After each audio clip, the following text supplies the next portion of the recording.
শেষ পর্যন্ত অপেক্ষার অবসান। শিয়ালদা থেকে বউবাজারের মধ্যে মেট্রো চালু করার ছাড়পত্র দিলেন কমিশনার অফ রেলওয়ে সেফটি। ফলে শিয়ালদা থেকে এসপ্ল্যানেডের মধ্যে মেট্রো পরিষেবা চালু করতে আর কোনো বাধা রইল না।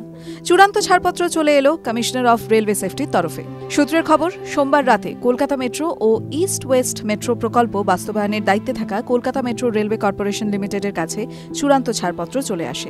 শিয়ালদা থেকে এসপ্ল্যানেডের মধ্যে দূরত্ব 2.4 কিলোমিটার। ইস্ট ওয়েস্ট মেট্রো রুটে প্রথমে সল্টলেক সেক্টর 5 থেকে শিয়ালদা পর্যন্ত 9.4 কিলোমিটার অংশে এবং পরে হাওড়া ময়দান থেকে এসপ্ল্যানেড পর্যন্ত 4.8 কিলোমিটারে যাত্রী পরিবহন শুরু হয়। শুধু বাকি ছিল শিয়ালদা থেকে এসপ্ল্যানেড পর্যন্ত মেট্রো পরিষেবা শুরু করার ব্যাপারে গ্রিন সিগন্যালের।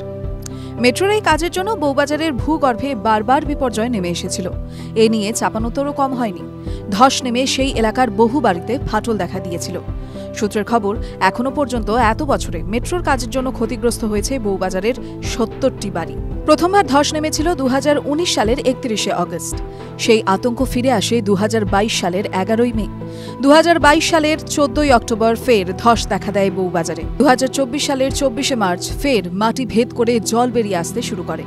বিপর্যয় দেখা দেয়। তাই শেষ পর্যন্ত কাজ শেষে কবে ছাড়পত্র হাতে আসবে তা নিয়ে চাপানুত্তর চলছিলই। 2019 সাল থেকে মোট 4 বার বিপর্যয় নেমে আসে বউবাজার এলাকায়। সাধারণ মানুষকে ঘরছাড়া হতে হয়। ক্ষোভ তৈরি হয় মেট্রোর বিরুদ্ধে।